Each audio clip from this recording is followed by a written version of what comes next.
Yes people, good morning, good evening, good afternoon. जो video देख रहे हैं हम सबके लिए कैसे हैं सब लोग।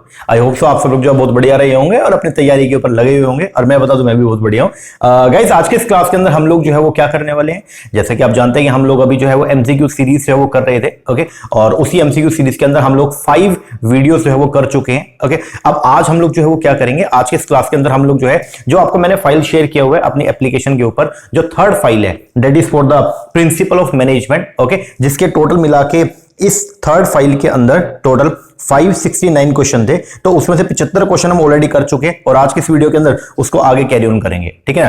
तो बहुत बढ़िया वाले क्वेश्चन है। आप लोगों को मैंने पहले भी जैसे बताया था कि ये क्वेश्चन जो अब मैं करवा रहा हूं, लगभग 2900 क्वेश्चन हम करेंगे इन 2-3 दिनों के अंदर। ये क्वेश्चन अगर आप एग्जाम में कर जाते हैं, मतलब एक बार तो मेरा वीडियो लगा ले और एक बार क्वेश्चन को आप अपने हिसाब से रिव्यू जो है वो अगर करके पीडीएफ से रिव्यू करके अगर आप चले जाते हैं, मैं ये बोलता हूं एक भी चीज आपको एग्जाम के अंदर ऐसी नहीं मिलेगी जो आप बोलो कि यार ये कहां से आ गया, ये क्या पूछ लिया। हर चीज जो भी एग्जाम के अंदर पूछा जाएगा ना कहीं आपने वो कहीं ना कहीं किसी भी एस्पेक्ट के अंदर वो पढ़ रखी होगी। ठीक है ना। तो मतलब मेन बात ये एमसीक्यू सीरीज लाने के पीछे जो हमारा मेन एम है वो यही है कि आपको थोड़ा सा क्वेश्चन से यूज टू करवाना। कॉन्सेप्ट सभी बच्चों को आते हैं, लेकिन उसका एप्लीकेशन किस तरीके से क्वेश्चन पूछे जा सकते हैं और आप उसको कैसे सोल्व करेंगे, तो वो चीज आपके माइंड के अंदर जो है वो मतलब ऑलरेडी फिट होनी चाहिए। ठीक है ना। तो अगर आपको ये पता होगा कि हाँ इसी तरीके से क्वेश्चन पूछे जा सकते हैं तो आप प्रिपेयर होगे पहले से ही। तो जब आप इतनी प्रैक्टिस कर जाओगे, मतलब एग्जाम में जाने से पहले अगर 5000 क्वेश्चन आपको वहां पे अटेम्प्ट तो 100 क्वेश्चन करने हैं, लेकिन उस 100 क्वेश्चन के लिए अगर आप 5000 क्वेश्चन ऑलरेडी पहले लगा के चले गए तो आपको ये होगा कि यार कोई दिक्कत वाली बात नहीं है, क्योंकि उनमें इतनी वैरायटी आ जाएगी क्वेश्चंस की कि आपको कोई प्रॉब्लम नहीं आएगी जब आप एक्चुअल के अंदर एग्जाम को अटेम्प्ट करेंगे। ठीक है ना।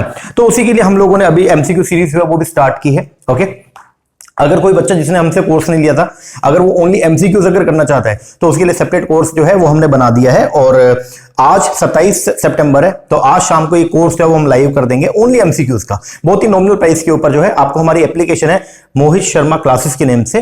ओके, उसके ऊपर आपको मिल जाएगा। ठीक है, आपको वहां पे पीडीएफ भी मिल जाएंगी, आप उनको डाउनलोड कर सकते हैं, लेकिन उनका प्रिंट नहीं निकलवा सकते। ओके, और दूसरा उनका एक्सप्लेनेशन वीडियो भी मिल जाएगा, तो अगर आपको वो लेना हो तो आप वो भी ले सकते हैं। मेन बात यह आपकी तैयारी अच्छी हो जाएगी उससे। ठीक है ना, प्रैक्टिस बढ़िया हो जाएगा आपका। ओके, तो आइए शुरुआत करते हैं हमारे टॉपिक का। टॉपिक जो है आज का वो काफी इंपॉर्टेंट है। उसमें आज के इस वीडियो के अंदर हम लोग जो है वो कुछ थ्योरीज और साथ में कुछ जो प्रिंसिपल्स हैं बेसिकली, ठीक है, टेलर के, फ्योल के, उनको जो है वो हम स्टडी करेंगे और कुछ एक्स्ट्रा टॉपिक भी इसके अंदर जो है वो इंक्लूड किए गए। तो आइए, 75 क्वेश्चन ऑलरेडी फर्स्ट वीडियो के अंदर हमने कर चुके। अब 76 क्वेश्चन से हम लोग जो है वो इस फाइल को जो है वो क्या करें, स्टार्ट करें। इससे पहले बिजनेस मैनेजमेंट पूरा मैंने करवा दिया, लगभग उसके 255 क्वेश्चन थे वो हमने कर लिया। एचआरएम हमने जो है वो कंप्लीट जो है वो कर लिया, तो वो फाइल एक बार आप देख लेना। ठीक है ना। और मार्केटिंग के 134 क्वेश्चन थे वो भी हम कर चुके हैं। ठीक है, तो अभी हम लोग जो है वो क्या करने वाले, आइए जो अपना थर्ड फाइल था that is for the principle of management, उसको हम कवर करेंगे। चलो शुरुआत करते हैं। सबसे पहला क्वेश्चन है, बोलता है the theory of scientific management was propounded bye. जो साइंटिफिक मैनेजमेंट की जो थ्योरी है वो किसने प्रोपाउंड किया, तो साइंटिफिक मैनेजमेंट की जो थ्योरी है वो आपका पहली बात तो क्लासिकल अप्रोच के अंदर आती है। ठीक है, क्लासिकल अप्रोच में 3 थ्योरी है साइंटिफिक मैनेजमेंट का, एक तो टेलर का, एक फ्योल का, ठीक है, और एक आपका किसका, मैक्स वेबर का, ब्यूरोक्रेसी थ्योरी। ओके, तो साइंटिफिक मैनेजमेंट का जो थ्योरी है वो दिया किसने, एफडब्ल्यू टेलर ने। तो ये बात थोड़ा सा आप जो है वो ध्यान रखिएगा। तो FW Taylor is considered as a father of scientific management. उसको क्या बोलते हैं, फादर ऑफ साइंटिफिक मैनेजमेंट बोलते हैं।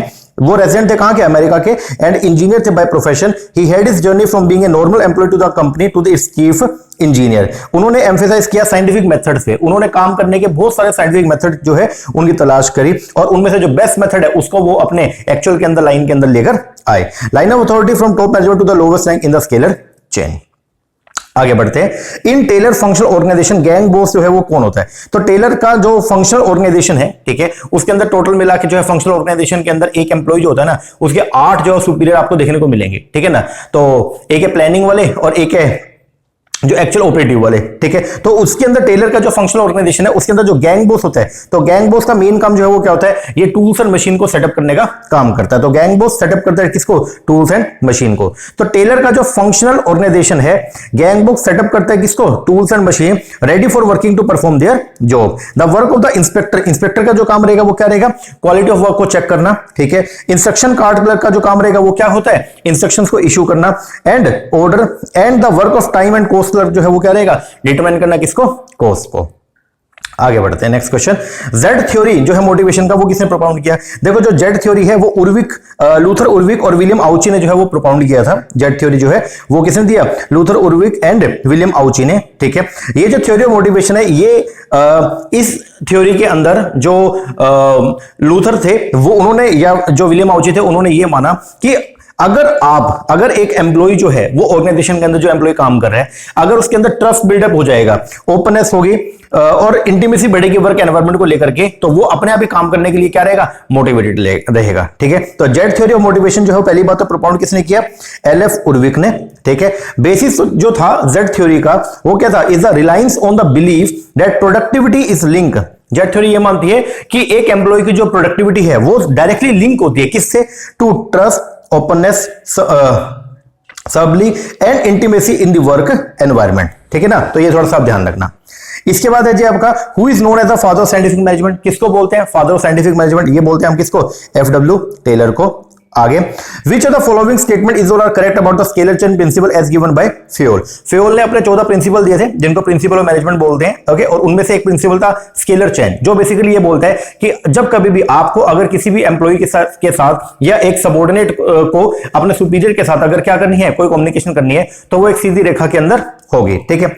अब उसके बारे में कुछ बात बोली गई है। सबसे पहला, ईच कम्युनिकेशन, चाहे वो ऊपर को है चाहे वो डाउन है, ठीक है, चाहे गोइंग अप चाहे going down, must flow through each position in the line authority. ये बात सही है गलत है? ये बात एकदम क्या करेक्ट है। दूसरा, chain of communication can not be broken under any circumstance. बोल रहा जो चेन ऑफ कम्युनिकेशन है वो किसी भी सर्कमस्टेंस में टूटेगी नहीं, मतलब वो सीधी रेखा में चलेगा नहीं, ऐसा नहीं होता। कई बार इमरजेंसी के केस में एक नया कॉन्सेप्ट जो निकल के आता है, जो इसका एक्सेप्शन है स्केलर चेन प्रिंसिपल का, वो है क्या? Gang plank. क्या बोलते हैं? Gang plank. जिसमें देखो अगर यहां ए ने और मान लो एफ से बात करनी है, तो ए वैसे नॉर्मल सिनेरियो में क्या करता है? ए बात करता आगे बी से, बी करता सी से, सी करता डी से, फिर डी करता ई से और ई करता एफ से, ऐसे। लेकिन अगर इमरजेंसी की सिचुएशन है तो ए डायरेक्टली एफ से बात कर सकता है और इसको बोलते हैं हम लोग क्या? Gang plank. तो सेकंड जो स्टेटमेंट है उसमें जो बोल रहे हैं क्या कि chain of communication can not be broken.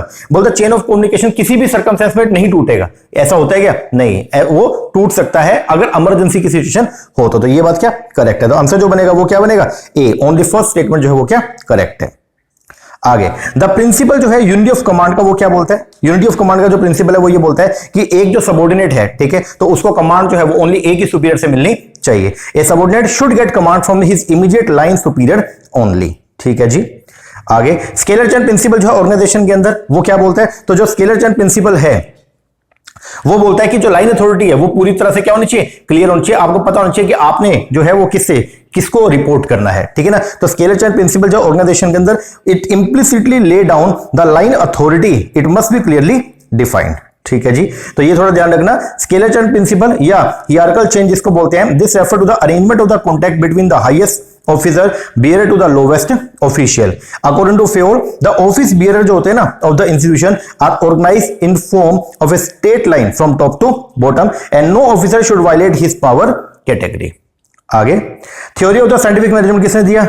पता ही है, एफडब्ल्यू टेलर ने, ठीक है। अच्छा, ये थोड़ा ध्यान रखना, एफडब्ल्यू टेलर ने जो थ्योरी ऑफ साइंटिफिक मैनेजमेंट दिया तो उन्होंने जो वर्क है उसको दो पार्ट में डिवाइड किया। एक तो काम था प्लानिंग डिपार्टमेंट को दिया और एक था एग्जीक्यूटिव। प्लानिंग डिपार्टमेंट के अंदर टोटल मिला के जो है वो क्या आएंगे? 4 लोग आएंगे, ठीक है। एक है टाइम एंड कॉस्ट क्लर्क, एक है प्रोग्राम क्लर्क, एक है साइन कार्ड क्लर्क, एक है डिसिप्लिन। और यहां पे जो आएगा वो ये 4 हैं, ठीक है। इसके ये ऑफिसर्स होते हैं। आगे, delegation of authority make the size of the organisation. जब आप अपनी अथॉरिटी को, पावर को क्या करोगे? डेलीगेट करोगे, तो उससे ऑर्गेनाइजेशन का जो साइज है वो क्या हो जाएगा? बढ़ जाएगा, क्योंकि उसके नीचे एक और लेवल जो है वो क्या हो जाएंगे? क्रिएट हो जाएंगे, तो लार्जर ऑर्गेनाइजेशन। आगे, एफडब्ल्यू टेलर जो है they called military type of foreman, military type of foreman, ठीक है। तो उन्होंने किसके लिए बोला? यूनिटी ऑफ कमांड के लिए। तो वो ये बोलते हैं कि एक सीधी रेखा होना चाहिए, ठीक है। A B C D E, ऐसे एक सीधी रेखा जो है वो होनी चाहिए, ठीक है ना। तो ए जो है वो सबऑर्डिनेट है बी का, बी सबऑर्डिनेट है सी का, सी सबऑर्डिनेट है डी का और डी सबऑर्डिनेट है किसका? ई का, इस तरीके से, ठीक है। इसको बोलते हैं हम लोग की यूनिटी ऑफ कमांड।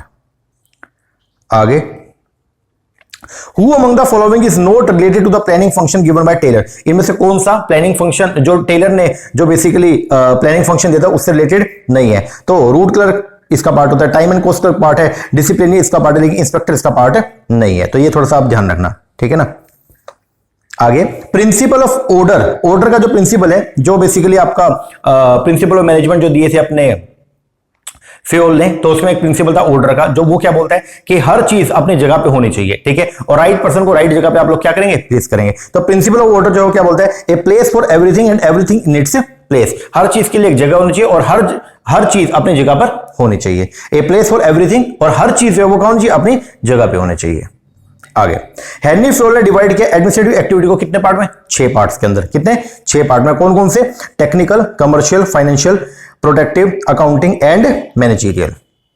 आगे number of principle of management जो है laid down by the Henri Fayol, कितने थे, 14 प्रिंसिपल थे। कौन कौन सा था, division of work, authority, responsibility, discipline, unit of command, unit of direction, subordination of the individual interest, ठीक है, रेमुनेशन हो गया, सेंट्रलाइजेशन हो गया, इफेक्टिव सेंट्रलाइजेशन बेसिकली बोलेंगे इसको, scalar chain, order, equity, stability, initiative and esprit de corps.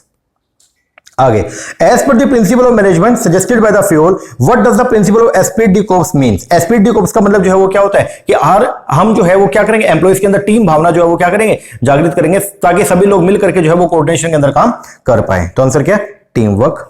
आगे which of the following is not an aim of scientific management, इनमें से कौन सा साइंटिफिक मैनेजमेंट का एम नहीं है। पहला प्रोडक्टिविटी को इंक्रीज करना, ये साइंटिफिक मैनेजमेंट का एम है। क्वालिटी को कंट्रोल भी करके चलना, ये भी आपका एम है साइंटिफिक मैनेजमेंट का। कॉस्ट को रिड्यूस करके चलना, एम है साइंटिफिक मैनेजमेंट का। इंसेंटिव वेजेस जो है वो भी एम है साइंटिफिक मैनेजमेंट का। लेकिन फैसिलिटेटिंग शोल्डरिंग ये इसका एम नहीं है, ठीक है ना। Who among the following is known as father of scientific management, किसको हम क्या बोलते हैं, फादर ऑफ साइंटिफिक मैनेजमेंट किसको बोलते हैं, एफडब्ल्यू टेलर को, ठीक है जी। टेलर की जो फेमस बुक थी जिसका नाम था प्रिंसिपल ऑफ साइंटिफिक मैनेजमेंट, इसको पब्लिश किया गया किस साल में, तो इसको पब्लिश किया 1911 के अंदर, ठीक है ना। आगे स्केलर चेन प्रिंसिपल जो है वो किसने दिया, ये दिया था आपका फ्योल ने। आगे द प्रिंसिपल, वो कौन सा प्रिंसिपल है जो ये बोलता है कि employ should be made accountable to only one superior और ऑफिसर रिलेट्स टू, ये है आपका यूनिटी ऑफ कमांड, ठीक है जी।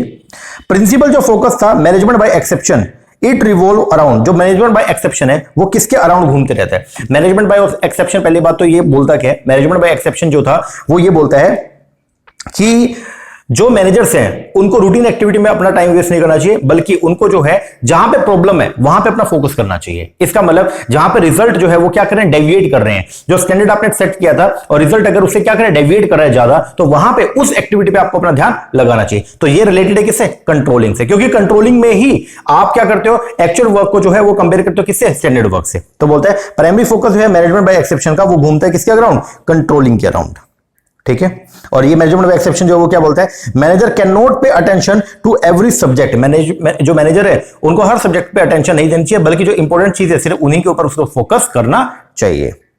आगे अकॉर्डिंग टू टेलर, टेलर के हिसाब से which of the following are related to the functional organisation, इनमें से कौन सा फंक्शनल ऑर्गेनाइजेशन से रिलेटेड है, तो वो है देखो फंक्शनल ऑर्गेनाइजेशन के अंदर जो आएगा वो कौन कौन से, रूट क्लर्क हो गया, स्पीड बॉस हो गया, गैंग बॉस हो गया, इंस्पेक्टर हो गया, ये सब, ठीक है। तो आंसर क्या आएगा, डी।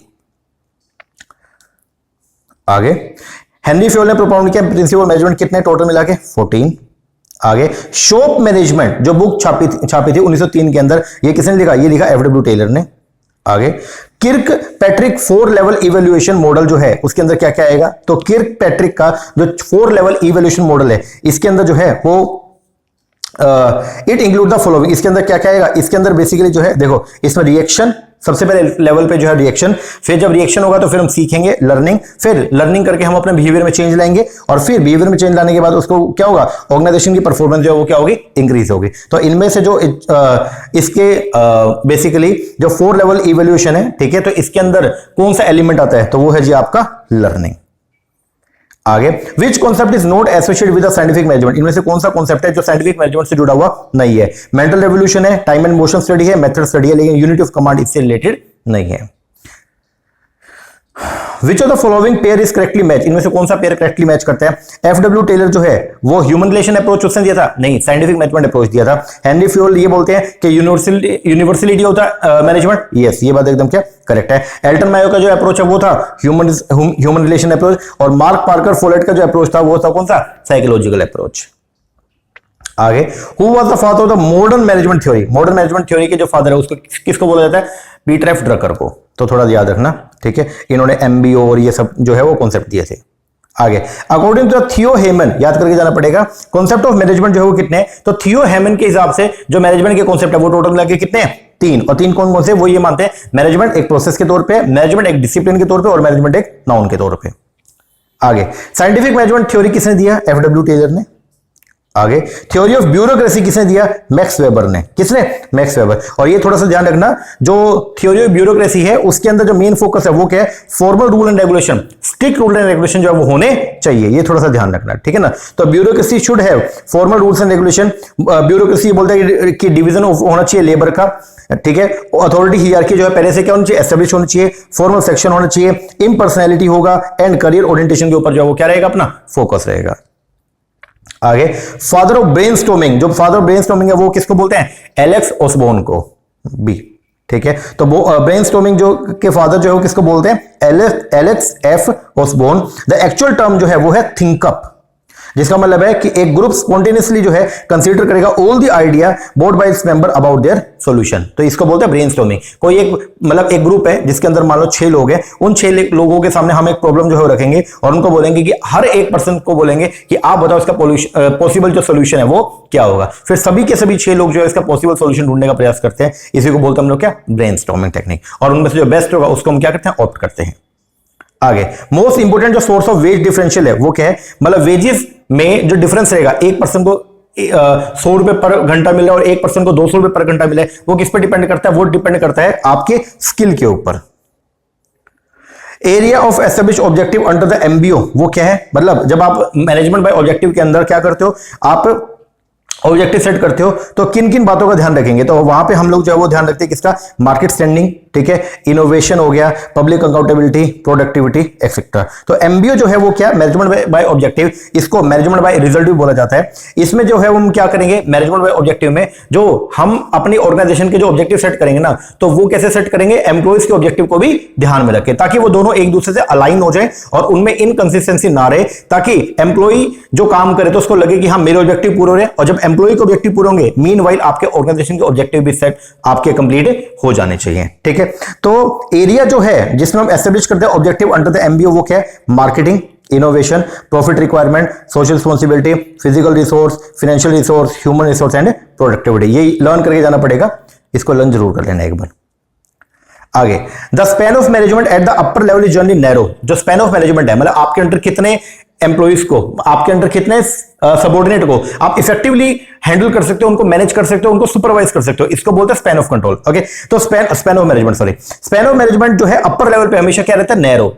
टॉप लेवल पे जो लोग होते हैं ना उनके अंडर जो बंदे होते हैं वो कम होते हैं, ठीक है ना। जबकि लोअर लेवल पे जो स्पैन ऑफ मैनेजमेंट है वो क्या रहेगा, ज्यादा रहेगा। क्यों, क्योंकि लोअर लेवल पे जो काम होता है वो एक जैसा होता है, अपर लेवल पे काम जो रहेगा वो क्या रहता है, कंसेप्चुअल होता है, ठीक है ना। तो वहां पे कम बंदों को आपको सुपरवाइज करोगे उतना इफेक्टिव तरीका रहेगा, लेकिन लोअर लेवल पे सभी एक जैसा काम करेंगे। मान लो प्रोडक्शन के अंदर सभी लोग प्रोडक्शन ही कर रहे हैं, तो उनको मैनेज करना बहुत ही आपके लिए क्या रहेगा, इजी रहेगा, ठीक है ना, क्योंकि वहां पे जो वर्क है वो एक जैसा होता है। ओके, तो बोलता है स्पैन ऑफ मैनेजमेंट जो अपर लेवल पे होता है वो जनरली कैसा होता है, नैरो, जबकि लोअर लेवल पे जो स्पैन ऑफ मैनेजमेंट है वो क्या होता है, वाइडर। तो ये इस बात एकदम क्या करेक्ट है। दूसरा बोलता है टास्क एलोकेट जो किया जाता है सबऑर्डिनेट को एट द लोअर लेवल पे वो मोर स्पेसिफिक होता है। बिल्कुल सही बात है, लोअर लेवल पे जो लोग काम करते हैं उनको जो काम दिया जाता है वो बहुत ही स्पेसिफिक होता है, बता दिया जाएगा कि यही काम करना है। लेकिन अपर लेवल पे आपको हर चीज देखनी पड़ती है, आपको पॉलिसी बनाना है, कंसेप्चुअल तरीके से जो है सोचना भी है, ठीक है, हर एक पर्सन का जो आपको क्या रखना है, ध्यान रखना है, ये सब चीजें। एंड दस making supervision easy and simple. इसीलिए जो लोअर लेवल है वहां पे जब टास्क है वो स्पेसिफिक होगा तो वहां पे सुपरविजन भी आपके लिए जो है वो क्या रहेगा, आपका इजी रहेगा। तो दोनों की दोनों स्टेटमेंट जो है वो क्या करेक्ट है। आगे जेड थ्योरी जो किसने प्रोपाउंड किया, विलियम आउची ने। आगे idea that a manager tend to be promote to the level of his incompetence is refer to as. तो ये किसने दिया, ये दिया था पीटर प्रिंसिपल ने। तो पीटर प्रिंसिपल जो है वो क्या बोलते हैं, Peter principle states the idea that a manager tend to be promoted to the level of his incompetence, ठीक है ना। अक्सर ये देखा जाता है कि मैनेजर इतना कॉम्पिटेंट नहीं है और उसको नेक्स्ट लेवल पे जो है पहुंचा दिया जाएगा उसकी सीनियोरिटी के बेस पर। तो ये आइडिया ये किसने बोला था, Peter principal.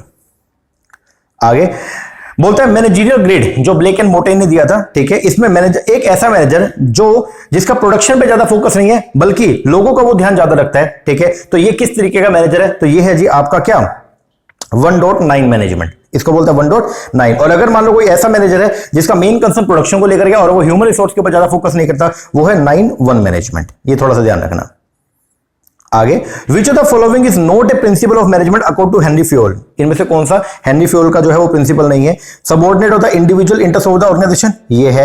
Spirit de corps, ये है। यूनिटी ऑफ डायरेक्शन, ये। यूनिटी ऑफ मैनेजर, ये इसका प्रिंसिपल नहीं है। द मैनेजरियल फंक्शन जो है ऑर्गेनाइजेशन का, उसमें क्या क्या आएगा? ऑर्गेनाइजेशन के मैनेजरियल फंक्शन के अंदर बेसिकली हम जो है वो क्या करते हैं, जब हम ऑर्गेनाइजिंग करते हैं तो क्या करते हैं, वहां पे हम जो है वो स्ट्रक्चर जो है ड्यूटी रिस्पॉन्सिबिलिटी का, उसको हम क्या करते हैं, सेट करते हैं। तो बोलते हैं managerial function of organisation involve creating structure of function. हम क्रिएट करेंगे स्ट्रक्चर किसका, फंक्शंस का, and duty to be performed. आ गया हो। Which of the following is not an assumption of theory X. इनमें से कौन सा थ्योरी एक्स का अजम्पशन नहीं है? देखो जो आपका डगलस मैकग्रेगर ने जो थ्योरी दिया था एक्स एंड वाई थ्योरी, तो उसमें एक्स जो पर्सन है, हम क्या मानते हैं कि वो थोड़े कामचोर होते हैं, उनको स्ट्रिक्ट उनके ऊपर जो वो कंट्रोल करना पड़ेगा, ठीक है, उनको मोटिवेट करना पड़ेगा, तो जाके वो काम करेंगे, ठीक है। अब आपको यहां पे कुछ अजम्पशन दे रखी है थ्योरी एक्स वालों की, और बताना कि कौन सा इसके अजम्पशन नहीं है। पहला, average human being has an inherent dislike. ये तो अजम्पशन है, हम हमेशा जो थ्योरी एक्स है उसके अंदर हम ये मानते हैं कि पर्सन जो वो काम को क्या करता है, डिसलाइक करता है। दूसरा, N average human being prefer करता है कि उसको काम बताया जाए, ठीक है, वो रिस्पॉन्सिबिलिटी को अवॉइड करना चाहता है, एंड लिटिल एम्बिशियस होता है, and want security above all. ये बात भी एकदम क्या सही है। फिर, an average human being learn under proper condition not only to accept responsibility but also to seek it. तो ये बात एकदम क्या गलत है, क्योंकि ये इसका क्या अपोजिट है, ठीक है। और दूसरा है, most people must be coerced, controlled, directed and threatened with punishment to get them put forth adequate effort. ये बात भी एकदम क्या करेक्ट है। लोगों को थोड़ा धमका के जो है वो काम करवाया जाएगा, ठीक है, क्योंकि वो खुद से जो है वो काम नहीं करेंगे। तो इनमें से कौन सा थ्योरी एक्स का अजम्पशन नहीं है? वो है सी। तो थ्योरी एक्स जो है डगलस मैकग्रेगर का, ठीक है, वो एक नेगेटिव व्यू है। किसका? उनका नेगेटिव व्यू है लोगों को लेकर के, जिसमें जो डगलस है वो ये एज्यूम करते हैं कि worker have little ambition, dislike the work, want to avoid responsibility and need to be closely controlled to work effectively. Which of the following has refined Maslow theory of the motivation by proposing a hierarchy of the three need? देखो, वैसे तो जो आपका Abraham Maslow ने जो है वो 5 needs बताया था, उसका जो रिफाइंड वर्जन है वो जो निकल के है वो था एल्डरफर का जो ईआरजी थ्योरी था, ठीक है, वो तो एल्डरफर। और इसका जो ईआरजी थ्योरी है उसके अंदर इसने जो है वो 3 नीड की बात करी, एक है एग्जिस्टेंस नीड, एक है रिलेटेडनेस और एक है कौन सा, ग्रोथ नीड। आगे, फाइंड एन इनकरेक्ट स्टेटमेंट। सबसे पहला बोलता है कंज्यूमर का जो एटीट्यूड है it can be summarise as evaluation of an object. ये बात जो है वो क्या करेक्ट है। एटीट्यूड जो है उसको सीखा जा सकता है, यस। एटीट्यूड सिनोनिम है बिहेवियर का, नहीं, ये बात जो है वो क्या गलत है, ठीक है ना। एटीट्यूड जो है वो सिनोनिम का बिहेवियर नहीं है। आगे, who is considered father of scientific management? F W Taylor. आगे, मेन एडवांटेज जो है फंक्शनल ऑर्गेनाइजेशन का, वो क्या? फंक्शनल ऑर्गेनाइजेशन का जो मेन एडवांटेज है वो होता है स्पेशलाइजेशन का। अगर एक पर्सन एक ही फंक्शन को बारी बारी परफॉर्म करेगा तो फिर क्या होगा, उससे स्पेशलाइजेशन का बेनिफिट अपने को मिलना शुरू हो जाएगा। तो स्पेशलाइजेशन के अंदर ऐसा क्या होगा कि टास्क जो है उसको डिस्ट्रीब्यूट किया जाएगा एम्प्लॉइज में according to their ability and aptitude, और वो लगातार एक ही काम करता रहेगा, तो फिर उससे जो है वो काम औरों से इफेक्टिव तरीके से and cost effectively and efficient तरीके से कर पाएगा, ठीक है, जिससे ऑर्गेनाइजेशन को बहुत ज्यादा लाभ होगा। आगे, कॉन्सेप्ट जो है एमबीओ का, ये कहां से आया? ये आया जी आपका Peter F Drucker. What is the basis of mental revolution? Mental revolution का जो बेस है वो क्या था? साइंटिफिक मैनेजमेंट, जो एफडब्ल्यू टेलर ने दिया था। विच of the following statement is correct? इनमें से कौन सी बात जो है वो क्या करेक्ट है? सबसे पहला, हेनरी फ्योल रेजिडेंट थे अमेरिका के? नहीं, फ्रांस के थे। Father of scientific management Elton Mayo तो ह्यूमन रिसोर्स वाले थे, ठीक है। फादर ऑफ साइंटिफिक मैनेजमेंट कौन है? F W Taylor. The human relation approach Henri Fayol ने दिया था? नहीं, जो ह्यूमन रिलेशन अप्रोच है वो दिया था एल्टन मायो ने। The credit for the behaviourist approach in the management goes to the Ford Foundation. ये बात एकदम करेक्ट है, मतलब पहली बार जो बिहेवियर अप्रोच है वो फोर्ड कंपनी जो है ना उसने अडॉप्ट किया था, तो ये बात क्या करेक्ट है। आगे, मैनेजमेंट का मतलब होता है फोरकास्ट करना एंड प्लान करना, कमांड करना, कोऑर्डिनेट करना एंड कंट्रोल करना। ये वर्ड किसके थे? तो ये थे आपके हेनरी फ्योल के। और हेनरी फ्योल ने एक डेफिनेशन दिया था, क्या? To manage is to forecast, to plan, to organise, to command, to coordinate and to control. आगे, मोशन स्टडी जो है साइंटिफिक मैनेजमेंट का वो दिया किसने? पहली बात तो मोशन स्टडी जो है वो दिया था एफडब्ल्यू टेलर ने। और मोशन स्टडी जो है वो क्या बोलती है? इसमें वर्कर को बताया जाता है कि आपको किस तरीके से एक प्लेस से दूसरी जगह पे क्या करना है, मूव करना है। तो motion study telling the worker how to move from one place to another. Exponent of the management by objective is, जो मैनेजमेंट बाय ऑब्जेक्टिव किसने दिया? पीटर एफ ड्रकर ने। The propounder of the concept of functional organisation, जो functional organisation का concept है वो किसने दिया? एफ डब्ल्यू टेलर ने। Who called management a profession, किसने मैनेजमेंट को प्रोफेशन बोला? हेनरी फ्योल ने। The universal concept of management, ये किसने दिया? यूनिवर्सल, कि मैनेजमेंट यूनिवर्सल है, तो ये दिया किसने? फ्योल ने। Father of the scientific management, ये तो वही बारी बारी F W Taylor. Which of the following principle is not propounded by Henri Fayol, principle of order उसने दिया, प्रिंसिपल ऑफ सेंट्रलाइजेशन जो है उसने दिया, लेकिन प्रिंसिपल एक्सेप्शन ये उसने नहीं दिया, एंड स्केलेटन उसने दिया। Management is defined as a process, management जो है वो एक प्रोसेस है, ये किसने बोला? हेनरी फ्योल ने। और उसके अंदर कई सारे जो है वो फंक्शन हम लोग क्या करते हैं? परफॉर्म करते हैं। Management is to forecast, to plan, to organise, to command, to coordinate and to control, ये स्टेटमेंट किसने दिया? Henri Fayol. Who announce the differential wage system, किसने बोला कि वेज सिस्टम आपका डिफरेंशियल होना चाहिए, जो अच्छा काम कर रहा है उसको ज्यादा वेज रेट और जो स्टैंडर्ड से बिलो काम कर रहा है तो उसको कम वेज रेट जो देना चाहिए, तो ये बोला एफ डब्ल्यू टेलर ने। द प्रिंसिपल जो है स्केलर चेन का, it is given by Henri Fayol, तो ये स्केलर चेन का प्रिंसिपल है, और ये जो है इसको बोलते हैं हम लोग क्या? गैंग प्लैंक, थोड़ा ध्यान रखना। कंसिस्टेंसी नोट डिसोनेंस, ये जो की है ये किसका है? साइंटिफिक मैनेजमेंट का। साइंटिफिक मैनेजमेंट के अंदर टेलर ने जो है वो क्या किया था? टेलर ने यूज किया था motion study, fatigue study, time study.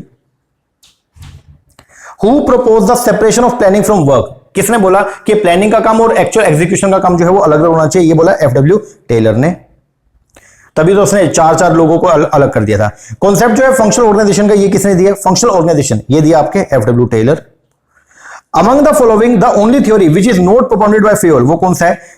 Division of labour था, ऑर्डर था, स्केलर चेन, लेकिन मेंटल एवोल्यूशन ये दिया एफ डब्ल्यू टेलर ने। ये काट दो। द कॉन्सेप्ट जो है यूनिटी ऑफ कमांड का, वो क्या बोलता है? यूनिटी ऑफ कमांड बेसिकली बोलता है कि एक subordinate should be responsible for only one superior.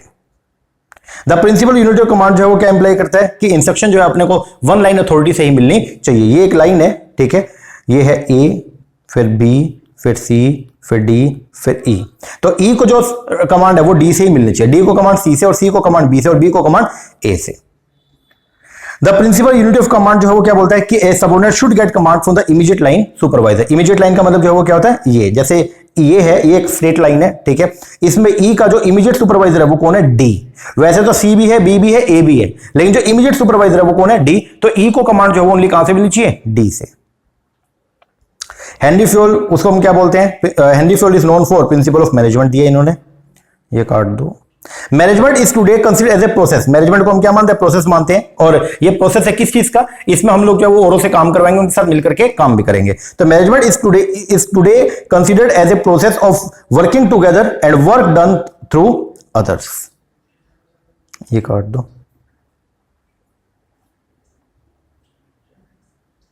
ये रिपीटेड से।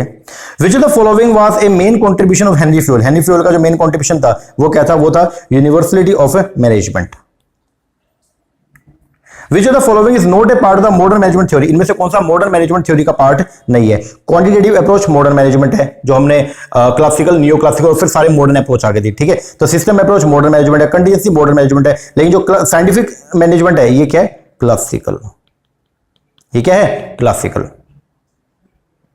Who gave the concept of mental revolution? mental revolution किसने बोला? एफ डब्ल्यू टेलर ने, जो ये बोलते हैं कि आपको पुराने चीजों के मतलब रूढ़िवादिता के स्थान पे जो आपको है नई नई चीजों को ऑप्ट करना चाहिए, तो आपको मेंटल रेवोल्यूशन लेके आना पड़ेगा। यूनिटी ऑफ कमांड जो है वो वायलेट होगा किसमें? जनरली यूनिटी ऑफ कमांड जो है वो क्या बोलते हैं हमेशा कि एक पर्सन का एक ही जो है वो क्या होना चाहिए? सुपीरियर होना चाहिए, उसको उसी से जो है वो डायरेक्शन जो है वो कमांड मिलनी चाहिए। लेकिन जब फंक्शनल ऑर्गेनाइजेशन आएगा तो वहां पे एक पर्सन के जो है उसे कई सारे बॉस हो जाएंगे, तो उस केस के अंदर जो है जो आपका यूनिट ऑफ कमांड है वो क्या हो जाएगा? वायलेट होगा। तो आंसर क्या है? Functional organisation. फंक्शनल ऑर्गेनाइजेशन में this form of organisation was propound by the F W Taylor. यहां पे वर्क जो है स्टाफ का in line and staff organisation is only to give advice. अब लाइन मान लो ये एक स्ट्रेट लाइन है, ये तो है लाइन वाले और ये स्टाफ वाले। अच्छा, आपको मालूम होगा स्टाफ वालों का काम क्या होता है? ये ओनली लाइन को जो है वो क्या कहते हैं? रिकमेंडेशन देते हैं, ठीक है। अब यहां ए, बी, सी, डी और ई। ई का इमीडिएट बॉस कौन है? डी। ई का जो इमीडिएट बॉस है वो कौन, डी। अब डी को ही जो है वो क्या देनी चाहिए, कमांड देनी चाहिए, किसको, ई को। लेकिन स्टाफ के जो लोग है ना, इनका मेन काम जो है वो क्या होता है, स्टाफ के लोग जो है वो क्या रिकमेंडेशन देते हैं, सुझाव देते हैं। अब यहां से अगर कोई एफ पर्सन था और वो भी अब इसको जो है वो सुझाव दे रहे हैं, तो इस केस में इसको जो कमांड मिल रही है ई को, वो मिल रही है कहां से, दो जनों से, डी से और डी से और एफ से। तो इसका मतलब यहां पर जो यूनिटी ऑफ कमांड जो प्रिंसिपल था वो क्या हो गया, टूट गया। तो आंसर क्या, functional organisation. When manager devote their attention only to those events where results are highly deviated from the normal, उसको बोलते हैं management by exception. Management by exception जो है वो जरूरी होता है किसके लिए, जहां पे आपको वेरिएंस निकल के आया, जहां पे जो है वो स्टैंडर्ड से जो एक्चुअल काम है वो बहुत ज्यादा क्या कर गया, डेविएट कर गया, तो वहां पे मैनेजमेंट बाय एक्सेप्शन बहुत ही क्या इंपॉर्टेंट है। तो management by exception require reporting of the significant variance. Main advantage जो है फंक्शनल ऑर्गेनाइजेशन का वो क्या है, जो फंक्शनल ऑर्गेनाइजेशन है, ठीक है, अगर एक पर्सन एक ही फंक्शन को लगातार परफॉर्म करेगा तो उससे जो है स्पेशलाइजेशन का क्या मिलेगा, बेनिफिट। ठीक है, फंक्शनल ऑर्गेनाइजेशन मेथड जो वो किसने दिया था, ये एफडब्ल्यू टेलर ने। According to Henri Fayol, primary function जो है मैनेजमेंट प्रोसेस का वो क्या है, जो प्राइमरी फंक्शन है मैनेजमेंट प्रोसेस का, उसमें क्या आएंगे, 6 काम, क्या क्या, forecasting, planning, organising, directing, coordinating and controlling. According to F.W. Taylor, how many officers guide the scientific industrial management, तो मतलब कितने ऑफिसर जो है वो गाइड करेंगे साइंटिफिक इंडस्ट्रियल मैनेजमेंट में, तो वो है टोटल 8। कितने, 8, जिनमें 4 जो है वो अलग और 4 जो है वो अलग, 4 है प्लानिंग डिपार्टमेंट के और 4 है एग्जीक्यूशन डिपार्टमेंट के। आगे, in the functional organisation develop by the Taylor the following are available, तो बोलता है फंक्शनल ऑर्गेनाइजेशन के अंदर जो टेलर ने डेवलप किया था ये सब चीजें अवेलेबल होती हैं। क्या क्या अवेलेबल है, flow of right from top to bottom, principle equality नहीं, प्रिंसिपल यूनिफॉर्मिटी ऑफ ऑर्डर नहीं, तो आंसर क्या, नन ऑफ द अबव। तो none of the above principle is follow, इनमें से कोई भी प्रिंसिपल जो है वो फॉलो नहीं होता in functional organisation develop by the F W Taylor, क्योंकि फंक्शनल ऑर्गेनाइजेशन में एक एम्प्लॉय रिस्पॉन्सिबल होता है 8 हेड के लिए। तो उस केस में ना तो प्रिंसिपल यूनिफॉर्मिटी ऑफ ऑर्डर रहेगा क्योंकि अलग अलग लोग हैं, ठीक है, दूसरा ना ही प्रिंसिपल इक्वालिटी फॉलो होगा और ना ही जो इन राइट जो है टॉप टू बॉटम जाएगा, ठीक है ना, फ्लो ऑफ राइट जो है टॉप टू बॉटम जाएगा, ऐसा नहीं होगा। यूनिटी ऑफ कमांड जो है it's practice in, unity of command generally सबसे ज्यादा प्रैक्टिस की जाती है कहां पे, लाइन ऑर्गेनाइजेशन में, क्योंकि लाइन के अंदर एक सीधी रेखा होती है, ठीक है, हर सुपीरियर का एक क्या होगा, सबऑर्डिनेट होगा, और हर सबऑर्डिनेट का अपना एक इमीडिएट जो है वो क्या होगा, सुपीरियर होगा, ठीक ना। तो यूनिटी ऑफ कमांड जो है वो प्रैक्टिस की जाती है सबसे ज्यादा कहां, लाइन ऑर्गेनाइजेशन में। ओके जी सर, लो ये कुछ क्वेश्चन हमने जो है वो निपटा लिए प्रिंसिपल और मैनेजमेंट के, इसको अब कर लो। ओके, अब नेक्स्ट वीडियो के अंदर हम लोग जो है वो लगभग 120 क्वेश्चन जो है इसका थर्ड जो फाइल है जिसके अंदर फंक्शंस की बात करेंगे। ओके, तो उसके अंदर हम लोग बेसिकली प्लानिंग, कंट्रोलिंग, ऑर्गेनाइजिंग, इनके फंक्शंस जो है इनसे रिलेटेड क्वेश्चन को कवर करेंगे। ओके जी, चलो एक बार इतना करो, बाकी मिलते हैं नेक्स्ट वीडियो में। और अगर आप तैयारी कर रहे हो एचपीएससी पीजीटी का या असिस्टेंट प्रोफेसर का, तो उसके भी बैचेस हमने जो स्टार्ट करके, आप चाहे तो वो कंप्लीट बैच भी ले सकते हैं। और अगर आपको ओनली एमसीक्यूज का बैच लेना है, ठीक है, 1 मंथ का उसका वैलिडिटी रहेगा, तो आप चाहे तो कुछ भी ले सकते हैं। ओके, तो एप्लीकेशन के ऊपर आज आपको शाम को जो है ये मिल जाएगा। ठीक है जी सर, चलो एक बार इतना करो, बाकी मिलते हैं नेक्स्ट वीडियो में, तब तक के लिए थैंक यू वेरी मच।